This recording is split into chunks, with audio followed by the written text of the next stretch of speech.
Stock है CDSL sir.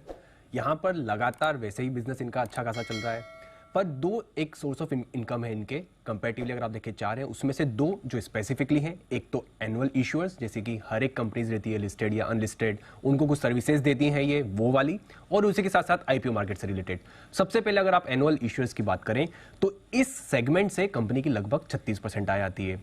अब अगर आप ओवरऑल देखें पिछले लगभग 9, 10 या 12 तिमाही का डेटा देखेंगे, एनुअल इश्यूअर्स से जो इनकी इनकम आती है वो कभी भी कम नहीं होती है और हमेशा लगातार बढ़ती भी रहती है। जैसे Q1 FY22 की बात करें तो 28 करोड़ थी, वो फिर आप पूरे FY22 की बात करें तो लगभग 29 करोड़ के आसपास ही रही, फिर पूरे अगर आप FY23 की बात करें तो लगभग 45 करोड़ के आसपास रही, और अब Q1 की अगर आप बात करें जो कि FY24 का जो Q1 है वहां पर ऑलरेडी 63 करोड़ हो गई है। अब एनुअल इश्यूअर इनकम तो बढ़ रही है, पर उसी के साथ साथ जो नंबर ऑफ इश्यूअर्स है जो उनकी सर्विसेज ले रहे हैं वहां पर भी लगातार तेजी आती हुई जा रही है। और इंटरेस्टिंग चीज ये है, कंपनी ने अपनी वेबसाइट पर 31 अगस्त तक का जो डेटा दिया है उस हिसाब से देखें तो जो 30 जून को जितने नंबर ऑफ इश्यूअर्स थे उससे ऑलरेडी बढ़कर यहां पर आप देखें 20,760 थे नंबर ऑफ इश्यूअर्स, वहां पर ऑलरेडी ग्रोथ आ चुकी है, लगभग 21,000 से भी ज्यादा जो है यहां पर हो चुके हैं। तो एनुअल इश्यूअर इनकम तो डेफिनेटली 63 करोड़ या फिर उससे ज्यादा ये कंफर्म है। दूसरी चीज, जैसे ही IPO मार्केट में तेजी आती है इनको काफी फायदा होता हुआ दिखता है। अब वो भी अगर आप पिछले 5-6 क्वार्टर्स का डेटा देखेंगे तो वो क्लियर कट समझ में भी आता है। जैसे फॉर एग्जांपल की अगर आप बात करें Q2 FY23 में IPO कितने आए थे, सिर्फ 4 या 5 IPO आए थे मेन बोर्ड में, और इनकी आय लगभग 10 या 12 करोड़ की थी। Q3 FY23 की अगर आप बात करें तो 20 IPO आए थे, तो इनकी आय बढ़ के 17 करोड़ हो गई।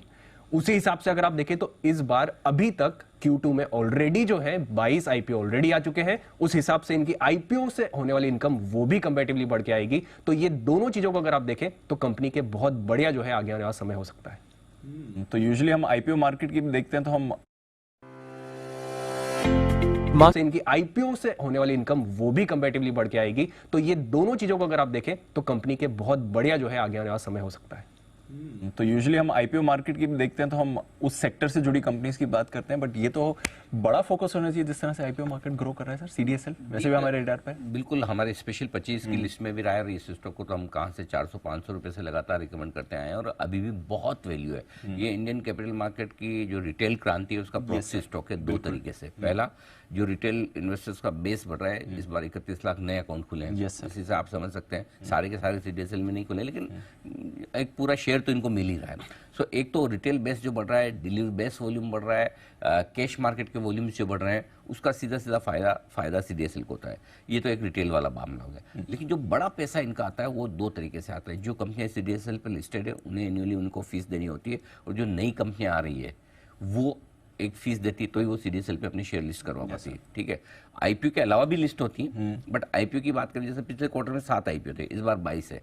पर IPO अगर वो 1.5 करोड़ की भी फीस लेते हैं तो आप समझिए 35-36 करोड़ रुपए, तो आपका 40 करोड़ रुपए तो आपकी खाली ये फीस हो गई। ठीक है, तो इसका मतलब क्लियर कट है कि इस साल CDSL का मुनाफा कम से कम 50% बढ़ के आएगा। 45 से 50, आराम से 45 से 50% इसका मुनाफा बढ़ने वाला है। तो ये दो ट्रिगर ऐसे हैं, और अभी जो पाइपलाइन है ये तो मतलब गजब है, अभी तो ठंडा होने का नाम ही नहीं ले रहा है। और प्लस आप ये देखिए, ये जो बड़ी बड़ी ब्लॉक डील्स होती हैं, आज जैसे 25% स्टेक 20% एक कंपनी की बदल रही है, बायबैक्स हो रहे हैं, इनके सबके चार्जेस लगते हैं। यस सर, हर ट्रांजेक्शन का चार्ज CDSL को मिलता है या NSDL को मिलता है, किसी को तो मिलेगा, दोनों में से एक को। सो आई थिंक ये जो वॉल्यूम्स जो बढ़ रहे हैं ना, ये आप रिजल्ट में अचानक से सरप्राइज देखेंगे, बड़ा आते देखेंगे। सो आई थिंक CDSL एक बहुत ही बढ़िया स्टॉक है, हमारी लिस्ट में लगातार रहा है, पोर्टफोलियो स्टॉक है, हमेशा आपको रखना ही चाहिए बिल्कुल।